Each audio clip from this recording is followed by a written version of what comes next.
Hello, my dear children. Myself JP sir from Hazaribagh Jharkhand.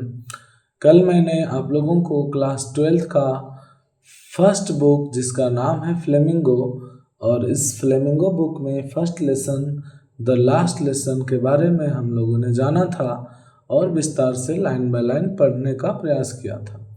आज मैं आप लोगों के बीच में इस वीडियो के माध्यम से सेकेंड चैप्टर के बारे में बताने जा रहे हैं। फ्लेमिंगो बुक का इंग्लिश स्कोर आप लोग पढ़ते हैं, इस बात को याद रखेंगे, है ना। तो इंग्लिश स्कोर में जो सेकेंड लेसन है फर्स्ट बुक का जिसका नाम है लॉस्ट स्प्रिंग। क्या नाम है? Lost spring. ठीक है। लॉस्ट स्प्रिंग कहने का अर्थ है खोया हुआ बसंत। खोया हुआ बसंत कहने का अर्थ है कि जब किसी के जीवन में कोई आधार नहीं बचता हो तो उसे हम लोग कहते हैं लॉस्ट स्प्रिंग। कहने का अर्थ है कि यहाँ पे कुछ गरीब बच्चे हैं और उनका कोई सहयोगी नहीं होता है और जिसके कारण वे लोग इधर उधर भटक करके कूड़ा कचरा को चुन करके अपना जीविका चलाते हैं। तो जिस प्रकार से आप बसंत ऋतु में, स्प्रिंग का मीनिंग होता है बसंत, ठीक है। तो जिस प्रकार से आप बसंत ऋतु में किसी पेड़ का पत्तों का पेड़ से गिर जाना और उस पेड़ का एक उजाड़ प्रतीत होना, इससे साफ जाहिर होता है उस पेड़ का आधार या उसका इज्जत चला गया। तो इस चैप्टर के आधार पर बच्चों के बारे में हम लोग जानेंगे जो इनकी लेखिका हैं जिनका नाम है एनिस जंग। क्या नाम है बाबू लोग? एनिस जंग। ठीक है। एनिस जंग जो लेखिका है फीमेल हैं इस चैप्टर का नाम क्या है बाबू लोग? Lost spring. क्या नाम है? Lost spring. ठीक है। स्टोरीज ऑफ स्टोलन चाइल्डहुड, है ना। आज हम लोग पूरा जो कहानी पढ़ेंगे जो बच्चों का बचपना छीना जाता है, चला जाता है, उसके बारे में हम लोग पढ़ेंगे, है ना। तो चलिए हम लोग जानते हैं अबाउट द ऑथर का नाम है, लेखिका का नाम है एनिस जंग, जो आप लोग स्क्रीन पे देख रहे हैं। ठीक है। एनिस जंग का जन्म हुआ था 1964। कब जन्म हुआ था एनिस जंग का? 1964। ठीक है। लेकिन यहाँ 94 के जगह 1944 है। ओरिजिनल इसका डेट ऑफ बर्थ कितना है वो? 1944 ना। कितना है? 1944। ध्यान से आप लोग देखेंगे इस चैप्टर को और याद रखने का कोशिश करेंगे। ठीक है। तो एनिस जंग जिनका जन्म हुआ था 1944 वॉज बोर्न इन राउरकेला। इनका जन्म कहाँ हुआ था बाबू? राउरकेला में। कहाँ हुआ था? ध्यान से देखिएगा आप लोग, राउरकेला में, है ना। राउरकेला कहाँ है बाबू लोग? राउरकेला आपका उड़ीसा में है। कहाँ है? उड़ीसा में। ध्यान से देखिएगा, राउरकेला जो है आपका उड़ीसा में। कहाँ है?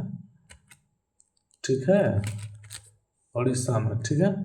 Was born in Rourkela and spent her childhood and adolescence in Hyderabad. यानी इनका जन्म हुआ था राउरकेला में और इनका बचपना कहाँ बीता था बाबू? और किशोरावस्था हैदराबाद में। She received her education in Hyderabad. वहाँ कुछ पढ़ाई को कहाँ पे रिसीव किए, कहाँ पे पाए बाबू? हैदराबाद में। And in the United state of America. और कुछ स्टडी के लिए वहाँ यूएसए गए थे। यूएसए का फुल फॉर्म क्या होता है? यूनाइटेड स्टेट्स ऑफ अमेरिका, संयुक्त राष्ट्र अमेरिका, है ना। एनिस जंग जो है अपना जन्म उनका हुआ हैदराबाद में, राउरकेला में, और पली बढ़ी हैदराबाद में और पढ़ने के लिए अमेरिका गई थी। कौन? एनिस जंग। हर पेरेंट्स वर बोथ राइटर्स। एनिस जंग के माता पिता दोनों ही राइटर्स थे, लेखक थे, है ना। एनिस जंग बिगेन हर करियर। एनिस जंग जो अपना करियर को कैसे शुरू करती है? As a writer in India, यानी कि एक राइटर के रूप में ही। जिनके माता पिता राइटर होते हैं या फिर जिनके माता पिता जनरली जो वर्क करते हैं, वह मैक्सिमम चांसेस रहता है कि वह पहले अपने माता पिता के काम को फॉलो करते हैं। अदरवाइज बाद में अपना जीवन बदल लेते हैं। ठीक है, जैसा कि आप लोग देख रहे हैं। तो यहाँ पे उनके माता पिता क्या थे, राइटर थे, और एनिस जंग भी अपना करियर राइटर के रूप में शुरू किए। कहाँ पे, तो इंडिया में। कहाँ पर बाबू, इंडिया में। She has been an editor and columnist for major newspaper. वह जो वर्क कर रही थी, कौन सा न्यूज़पेपर में वर्क कर रही थी, मेजर न्यूज़पेपर में। कौन सा न्यूज़पेपर में, मेजर न्यूज़पेपर में। न्यूज़पेपर का नाम क्या बोलेंगे हम लोग, मेजर, याद रखिएगा आप लोग। जिसमें से कौन कौन सा काम करती है, एडिटर और कॉलमनिस्ट। एडिटर मतलब कोई भी पेपर में, जब आप न्यूज़पेपर में काम करते हैं तो एडिट करना, यानी किसी पेपर को कॉलम में एडिट करना, लिखना, है ना, वह वर्क दोनों काम करती थी। कौन, एनिस जंग। ठीक है, कौन सा न्यूज़पेपर में, मेजर न्यूज़पेपर में। इन इंडिया एंड अब्रॉड, और भारत में भी, और अब्रॉड बोले तो विदेश में भी। अब्रॉड का मतलब क्या होता है बोलो, विदेश। And has authored several books, और कुछ अतिरिक्त बुक को भी लिखने का काम किए हैं। कौन, Anees Jung. The following is an excerpt मतलब अंश या भाग होता है। क्या होता है एक्सेप्ट मतलब अंश या भाग। From her book title lost spring stories of stolen childhood. जो यह लॉस्ट स्प्रिंग जो टाइटल लिखा हुआ बाबू, उसी का एक भाग है एनिस जंग का। ठीक है, और जो बचपन, जैसे इस स्टोरी में बोला जा रहा है कि मतलब बच्चों का बचपना छीना जाना, है ना। Here she analysis the grinding poverty and traditions which condemn these children to a life of exploitation. कहा जाता है कि यहाँ एनालाइज करती है एनिस जंग कि ग्राइंडिंग पॉवर्टी, है ना, पॉवर्टी जिस प्रकार से पीसा जा रहा है, गरीबी पीसा जा रहा है। पॉवर्टी मीन्स क्या होता है बाबू, गरीबी, है ना। और ट्रेडिशन मीन्स क्या होता है, परंपरा। ट्रेडिशन मीन्स परंपरा। कंडेन मतलब होता है निंदा करना। क्या होता है, निंदा करना। This children to a life of exploitation, और इन बच्चों के जीवन के जांच पड़ताल के बारे में यह लेखिका इस चैप्टर के अंदर आती है। इस अबाउट द ऑथर के बारे में हम लोग क्या जाने कि लेखिका का नाम एनिस जंग है, जिनका जन्म 1944 में हुआ था। और कहाँ हुआ था, राउरकेला में। राउरकेला कहाँ है बाबू लोग, जब पूछा जाएगा तो आप लोग जरूर बताइएगा, उड़ीसा।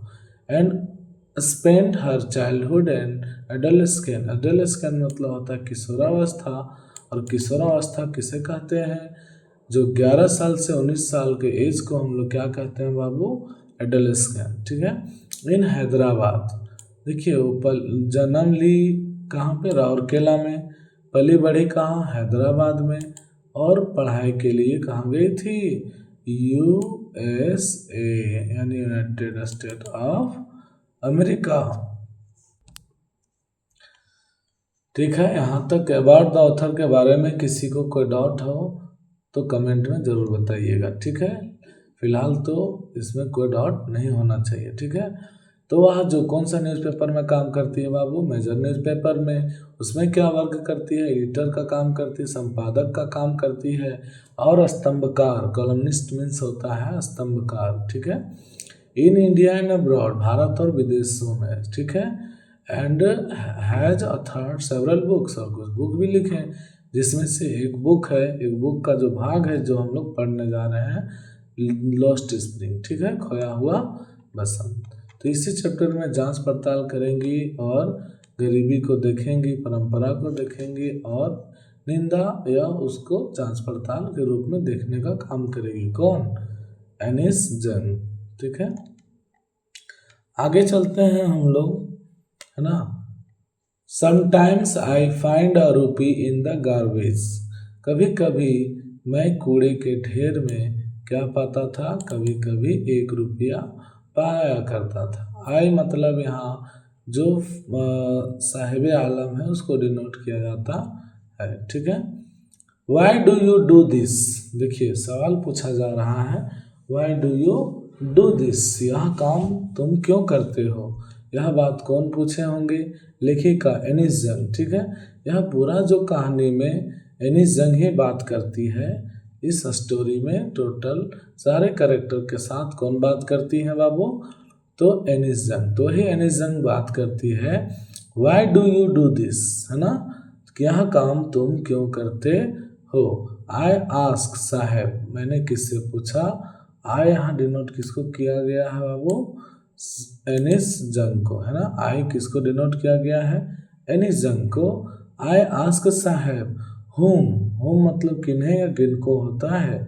आई encounter every morning scrounging for gold in the garbage dumps of my neighbourhood, यानी कि मैंने पूछा साहेब से, यानी कौन पूछे बाबू? एनिस जंग। क्या पूछे, किससे पूछे कि यह काम तुम क्यों करते हो? तो क्या काम था बाबू? जैसे एनिस जंग एनकाउंटर मतलब सामना करना, एनिस जंग से जब भेंट हुआ तो वह एनिस जंग बात करती है साहेब से और यह पूछती है कि यह काम तुम क्यों करते हो?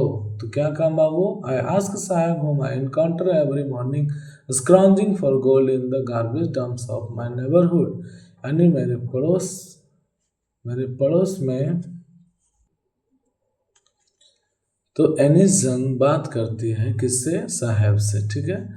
कि स्क्रॉन्जिंग मीन्स होता है चुनना, और वह गार्बेज यानी कि कूड़े के ढेर में, जो गार्बेज डंप मतलब कूड़ा कचरा का जो ढेर होता है, उस जगह पे हमेशा साहेब क्या करते रहता था? स्क्रॉन्जिंग करते रहता था। क्या खोजता था बाबू? गोल्ड, बोले तो सोना, ठीक है। और अड़ोस पड़ोस के मतलब जो गार्बेज डंप था वहाँ पर। Saheb left his home long ago, Saheb जो था अपने घर को बहुत लंबे समय से ही छोड़ चुका था। सेट एमिट्स, एमिट्स मतलब होता है के बीच या के मध्य, ठीक है। तो वह the green fields of Dhaka, यानी जो ढाका का जो ग्रीन फील्ड था उसके बीच में स्थित था इसका घर, किसका? Saheb. His home is not even a distant memory, यानी उसका घर जो है ज़्यादा पुरानी भी नहीं थी। There were many storms, storms means होता है तूफान। दैट स्वेप्ट अवे, स्वेप्ट मतलब बहा देना, स्वेप्ट मीन्स क्या होता है बोलो? बहा देना। अवे मतलब दूर। देयर फील्ड्स एंड होम्स, यानी जब जब वहाँ पे ढाका, यानी ढाका किसकी राजधानी है बाबू? बांग्लादेश की। और बांग्लादेश आप लोग जानते हैं कि तटीय क्षेत्र पे स्थित है और उस जगह पे सुनामी तूफान आना लाजमी है। और जब जब स्टॉर्म आता था तो इन लोगों के घर और फील्ड, यानी फील्ड बोले तो खेत, सबको स्वेप्ट यानी बहा के ले जाता था। हिज मदर टेल्स हिम, उनके माता कहती हैं, that's why they left looking for gold in the big city where he now lives, है ना। उससे उस जगह को आप लोग जो छोड़े, तो उसकी मम्मी कहती है कि हम लोग अब जिस जगह पे देखते हैं गोल्ड और बिग सिटी बड़ा सा शहर, वहीं पे हम लोग रहने लगते हैं। कौन बोली? साहिब आलम की मम्मी। I have nothing else to do, मैं कुछ नहीं कर सकता। ही मटर्स, है ना, ही मटर्स यानी कि साहेब, मटर्स मतलब बुदबुदाता है, फुसफुसाता है ना। कौन? साहिब आलम, पूरा नाम उसका क्या है? साहिब आलम, जो अभी आगे पता चल जाएगा, ठीक है। तो हम लोग देखेंगे आगे क्या देखेंगे बाबू? हम लोग देखेंगे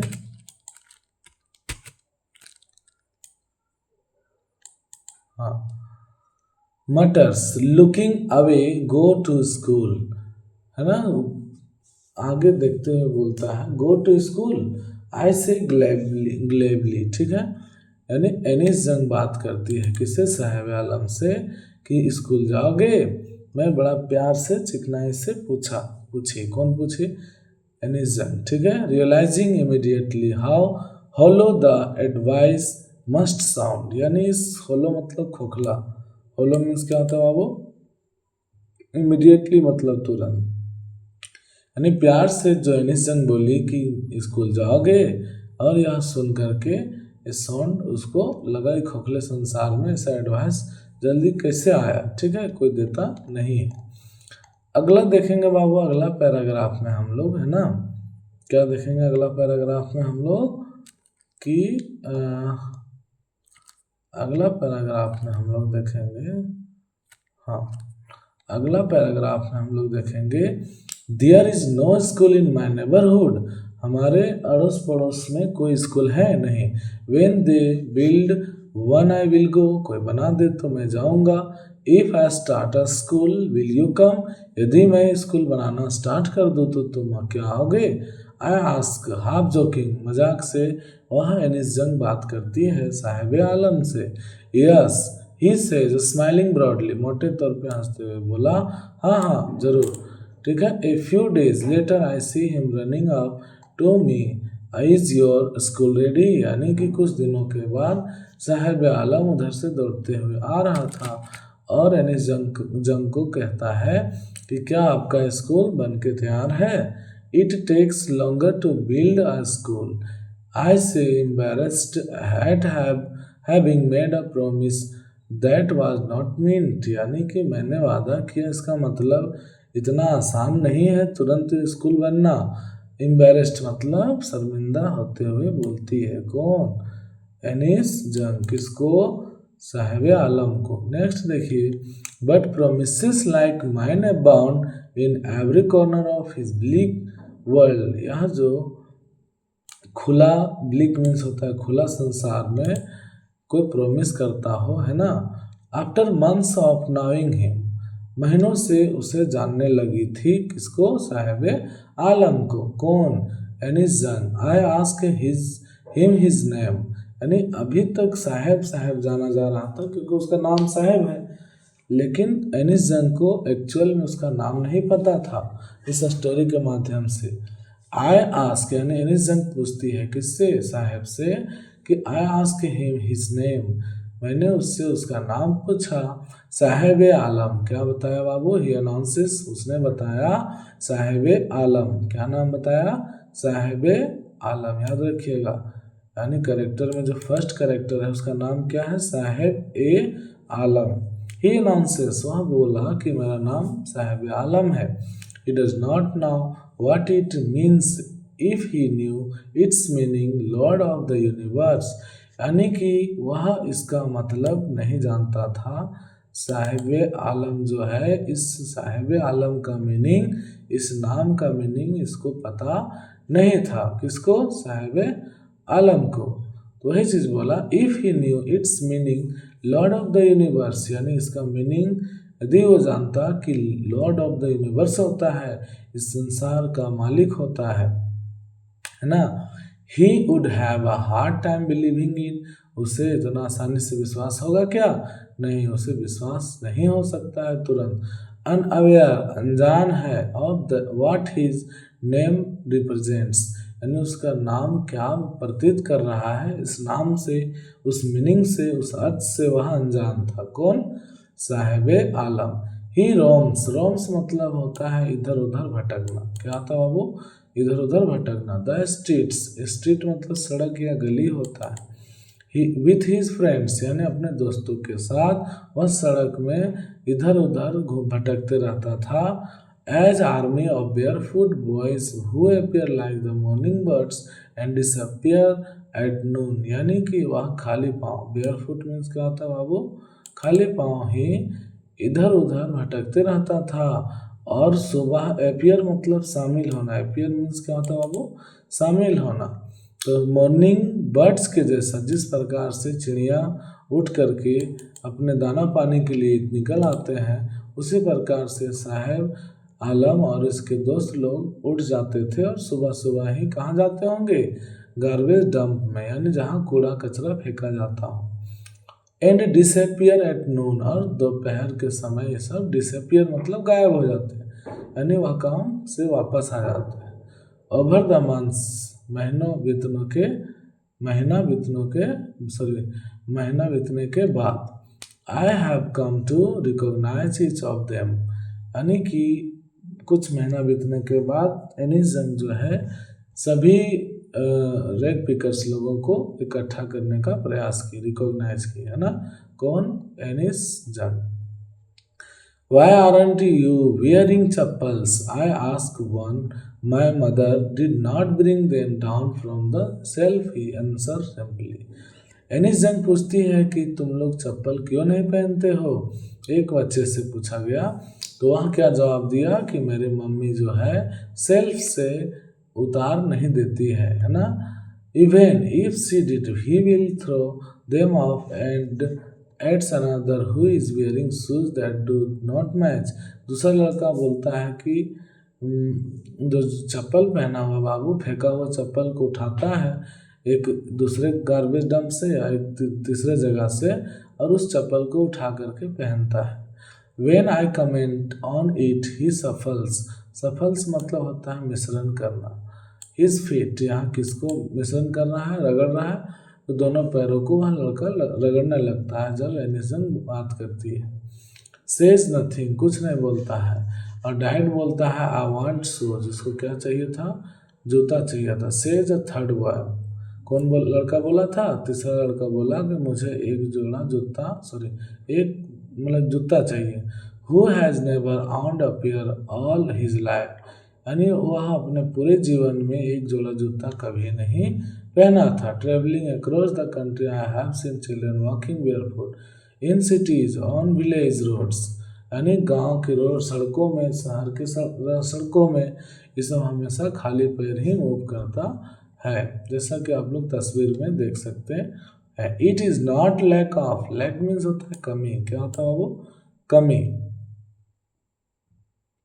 it is not lack of money, यह पैसों की कमी को नहीं दर्शाता है, बट अ ट्रेडिशन, यह इन लोग परंपरा बना दिए हैं। कौन कह रही है, एनिस जंग।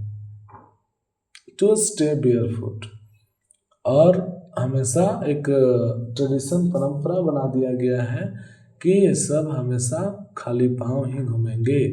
इज वन एक्सप्लेनेशन, एक बस बहाना है। आई वंडर, मुझे आश्चर्य लगता है, if this is only an excuse to explain away perpetual state of poverty, यानी हमेशा लगातार वो सब गरीबी को दिखाने का एक एक्सक्यूज बहाना बना लिए हैं। कौन लोग, साहेब और उसके दोस्त लोग, ठीक है। I remember a story of man from Udupi once told me, मुझे याद है उदीपी का एक कहानी। उदीपी क्या है बाबू, प्लेस नेम है। As a young boy he would go to school past an old temple, है ना, where his father was a priest, जिस मंदिर पे उस बच्चे का पिताजी क्या है, पुजारी है। प्रिस्ट मीन्स क्या होता है, पुजारी। और उस जगह पे एक बच्चा पास करता है ना, ओल्ड टेम्पल, पुराने मंदिर में। He would stop briefly at the temple and pray for a pair of shoes. उस टेम्पल पे एक क्षण के लिए रुकता है, कम समय के लिए, और वहाँ प्रे करता है, भगवान से प्रार्थना करता है कि मुझे एक जोड़ा जूता मिल जाए। 30 years later I visited his town and the temple, which was now drowned in an year of desolation. मैं 30 साल के बाद उस जगह पे टेम्पल पे गई तो वहाँ पे देखा कि पूरा मायूसी छाया हुआ। डेजोलेशन मतलब मायूसी, उदासी, है ना। इन द बैक यार्ड मतलब पीछे की आंगन। Where lived the new priest, अब नए पुजारी रहने लगे थे। There were red and white plastic chairs, वहाँ पे लाल और सफ़ेद प्लास्टिक के चेयर रखे हुए थे। और a young boy dressed in a grey uniform, एक यंग लड़का जो है ग्रे कलर का यूनिफॉर्म पहना है। वेयरिंग सॉक्स एंड शूज, और जूता और मोजा भी पहना है। Arrived painting and through his school bag on a folding bed, और स्कूल से आने के बाद फोल्डिंग बेड में वह बैग फेंकता है और कपड़े को फेंकता है। Looking at the boy I remember the prayer another boy had made to the goddess when he had finally got a pair of shoes. जो लड़का वहाँ भगवान से प्रार्थना कर रहा था कि मुझे एक जोड़ा जूता मिल जाए, वह पुजारी का बेटा ही था और उसे मिल चुका था। Let me never loss them, और वो कभी खोना चाहेगा उस जूते को नहीं। The goddess has granted his prayer, यानी भगवान उसका क्या, देवी जो है, देवता जो भी हैं, वे लोग ग्रांट मतलब परमिशन दे दिए, यानी उनको उसको जूता, एक जोड़ी जूता मिल गया। Young boys like the son of the priest now war shoes, अब वह पहना था जूता। But many others like the rag pickers, rag picker मतलब कूड़ा उठाने वाले लोग को रैग पिकर्स कहते हैं। इन माई नेबरहुड रिमेन शूलेस, यानी बहुत सारे ऐसे कूड़ा कचरा उठाने वाले लोग सब बिना जूता का ही घूमते हैं। चलिए यहाँ तक किसी प्रकार से कोई दिक्कत बाबू, वीडियो लंबा हो जाएगा इसलिए यहीं तक रखेंगे और इसका सेकेंड पार्ट आपको जल्द ही मिलेगा। ठीक है, जो भी नए हैं इस चैनल में आप लोग चैनल को सब्सक्राइब ज़रूर कर लें, क्योंकि इंग्लिश का या आर्ट्स का सारा सब्जेक्ट्स का हम सभी विषय को डालने का प्रयास करेंगे इस चैनल के माध्यम से, और आप लोगों को रेगुलर वीडियो मिलते रहेगा और आप लोग अपना एग्ज़ाम का प्रिपरेशन करते रहें। एग्ज़ाम नज़दीक है, इसमें भी मल्टीपल चॉइस क्वेश्चन भी कराया जाएगा, सब्जेक्टिव भी कराया जाएगा, इसीलिए अपना पढ़ाई को जारी रखें और चैनल में बने रहें। Thank you.